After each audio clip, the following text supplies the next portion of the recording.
This November, pro-life voters in 10 states will have the opportunity to make a stand for life when they cast their votes on ballot measures that seek to enshrine abortion in their state constitutions. Now, this is different. This is not pro-life measures being pushed, with the exception of one in Nebraska. All of them are being prompted by Planned Parenthood and other pro-abortion organizations. Now, these states, listen up, Missouri, Florida, Montana, South Dakota, Arizona, Nebraska, Colorado, Maryland, Nevada, and New York. Now, they're not all the same.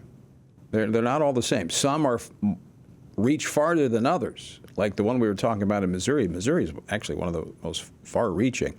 In fact, I was looking for the language. I have it here now to kind of underscore what I was talking about with General Bailey. Here it is, I'm quoting, "The right to make and carry out decisions about all matters related to reproductive health care, including but not limited to prenatal care, childbirth, postpartum care, birth control, abortion care, miscarriage care, and respectful birthing conditions." All right, when you look at that, let me draw your attention to the language, including but not limited to. That means it could be anything.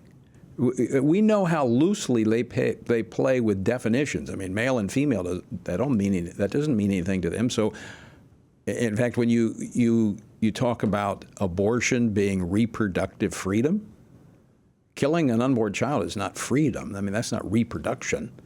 That's destruction. Maybe destructive freedom is what they should call it. Anyway, you need to be aware, and you need to do something that some politicians are not willing to do, and that is talk about these things and be willing to take a stand for life. I don't care what state you're in. The sanctity of human life doesn't stop at the border of a state.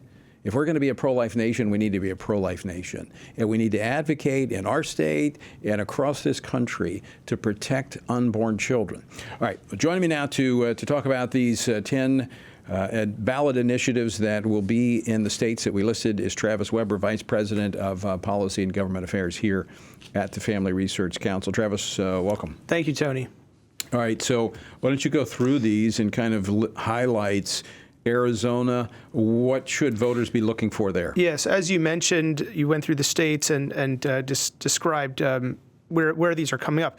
Arizona, here we're going to see a proposed amendment to the state constitution providing a fundamental right to abortion the state cannot interfere with before viability.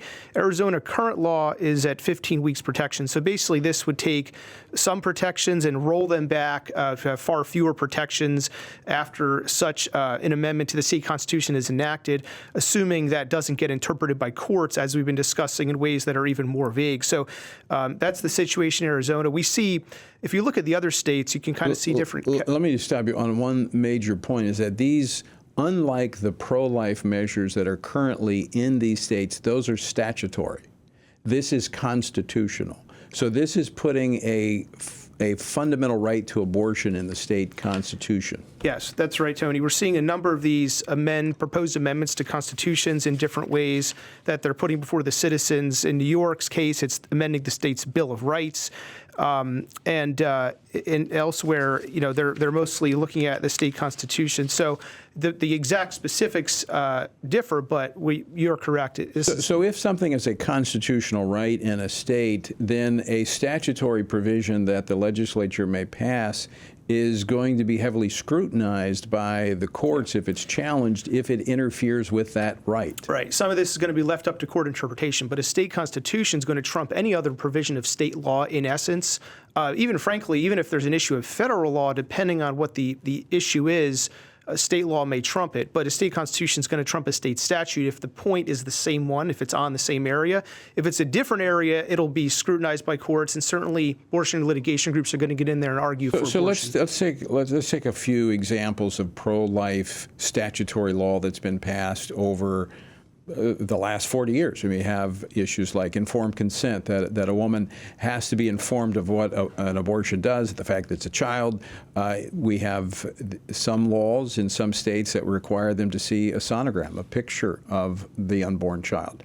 what happens to those? Yeah, I think the simplest answer to this is it's going to depend on how courts interpret these various provisions of law in regard to whether the unborn unborn baby has the right to continue living. And it's a shameful way to put it that way, but that's the truth. The courts are deciding whether. But when that is not in the Constitution, that right to life, which is why we've been advocating for a federal human life amendment, that's the Constitution as it's been interpreted is silent on that. That's right, and this is all going back to Roe, right? The whole even by non-pro-lifers, many criticize the decisioning in Roe versus Wade as flimsy, without legal basis, and we know the Dobbs decision overturned Roe, threw it out, which returned this issue to the voters and to the states, voters at the federal level and the state level. Now, the battleground, we can see the spiritual response from the spiritual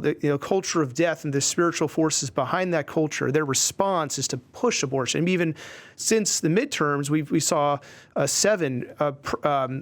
referenda on this issue go to votes in the states and fail. In Kansas, California, Vermont, Michigan, Montana, Kentucky, 2 pro-life provisions fail there, and then Ohio enshrining abortion into their constitution. So we saw a wave sweeping across. Now we're seeing 10 states, 11 measures, as you referenced, coming up in a few months on the same issue. So we're seeing a wave sweep. And so it's important for believers to understand this, look at their own individual state, but understand the larger spiritual dynamic. And this could be worse than what it was before the Dobbs decision. If the people do not we need to be asking the Lord to intervene, and we need to be taking action. We need to pray, we need to vote, and we need to stand. We do. Travis Weber, thanks for joining us. Thank you.